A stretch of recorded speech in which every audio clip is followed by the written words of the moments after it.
नमस्कार दोस्तों, आपका भक्ति कीर्ति चैनल में स्वागत है। पौराणिक ग्रंथों और लोक मान्यताओं के अनुसार मां अन्नपूर्णा का अवतरण अक्षय तृतीया के दिन ही हुआ था। इसी कारण अक्षय तृतीया का दिन न केवल लक्ष्मी और विष्णु के पूजन का विशेष अवसर होता है, बल्कि मां अन्नपूर्णा की आराधना के लिए भी अति महत्वपूर्ण माना जाता है। इसका आध्यात्मिक कारण यह है, अक्षय तृतीया का अर्थ है वह तिथि जिसका फल कभी क्षय या नाश नहीं होता। इस दिन किए गए दान, पुण्य, व्रत, सेवा और पूजा के फल अनंत गुणा होकर जीवन में लौटते हैं। चूँकि माँ कभी ना खत्म होने वाले अन्न, संतोष और करुणा का प्रतीक है, इसलिए उनका जन्म इस दिन होना शास्त्रीय दृष्टि से अत्यंत संगत और शुभ माना जाता है। लोक कथाओं में यह मान्यता है कि जब भगवान शिव ने माँ पार्वती से अन्न को माया कहकर नकारा, तब माँ पार्वती ने संसार को भूख और अभाव से मुक्त करने हेतु माँ अन्नपूर्णा के रूप में काशी में अवतार लिया और यह प्रकट दिन अक्षय तृतीया ही था।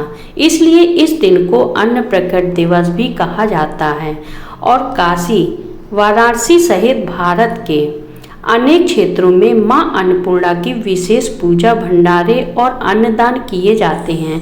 अक्षय तृतीया मां अन्नपूर्णा के अवतरण का दिव्य दिन है।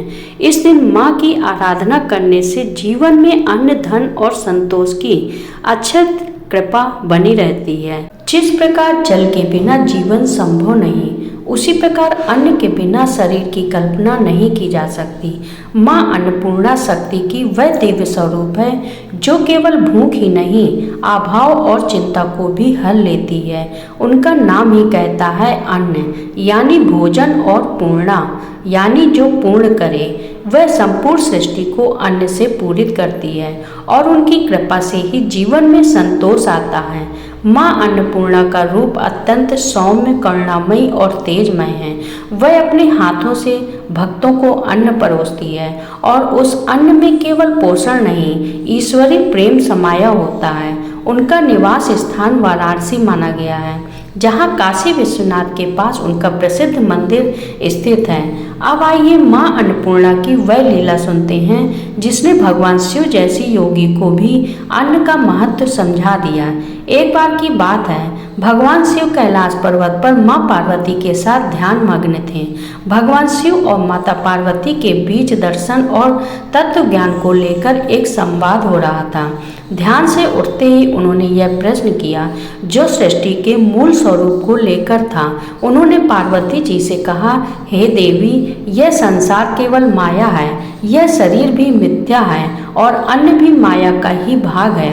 आत्मा अजर अमर है, उसे न अन्न की आवश्यकता है न किसी पदार्थ की, इसलिए अन्न का मोह त्याग देना चाहिए। माँ पार्वती जो सृष्टि की पालनकर्ता शक्ति हैं, उनके मन में यह बात खटक गई। उन्होंने विनम्रता से पूछा, यदि अन्न माया है तो शरीर का पोषण कैसे होता है?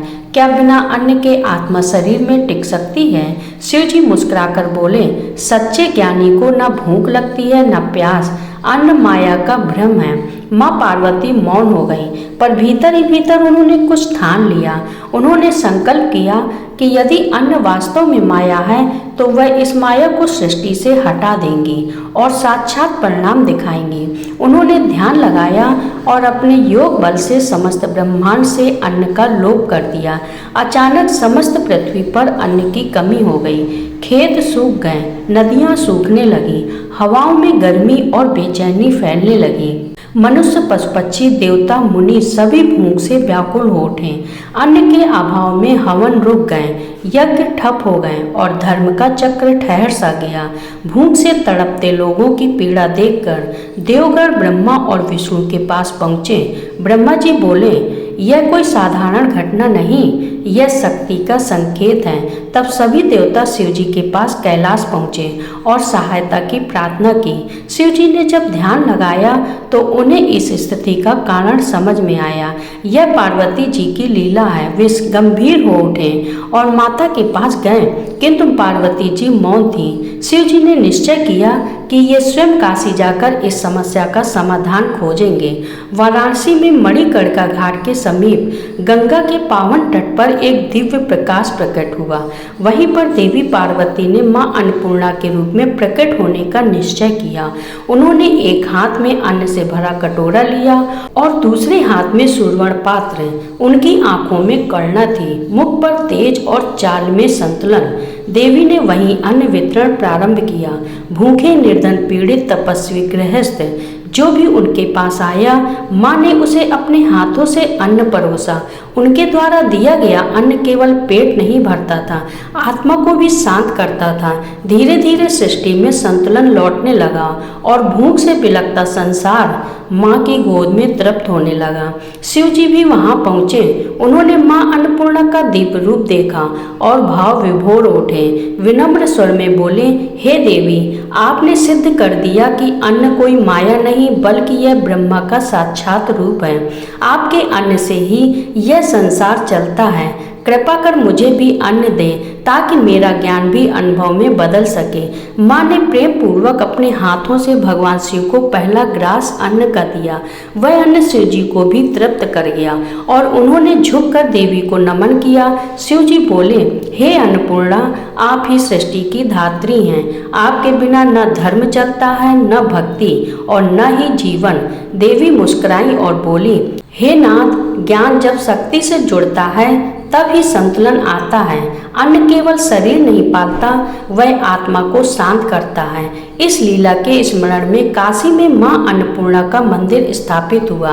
काशी विश्वनाथ के पास स्थित यह मंदिर यह संदेश देता है कि ज्ञान और शक्ति, शिव और शक्ति हमेशा साथ हैं। यहाँ आज भी प्रतिदिन हजारों लोगों को अन्न दान किया जाता है। मां अन्नपूर्णा की कृपा से काशी में कोई भूखा नहीं रहता। इस कथा से हमें यह शिक्षा मिलती है कि अन्न का सम्मान करें, उसका दुरुपयोग न करें। अन्न को देवता माने और जब भी संभव हो भूखों को भोजन कराएं। जो मां अन्नपूर्णा का ध्यान करता है उसके घर में कभी अन्न का अभाव नहीं होता। वह धन है, वह पुण्य है, वह पूजनीय है। प्रेम से बोलिए जय श्री हरि विष्णु। ऐसे ही आपको रोचक और आध्यात्मिक वीडियो के लिए चैनल को सब्सक्राइब कर लें। दोस्तों, आपको यह कथा कैसी लगी कृपया कमेंट करके ज़रूर बताइएगा। वीडियो पसंद आया हो तो लाइक करें, दोस्तों के साथ ज़्यादा से ज़्यादा शेयर करें।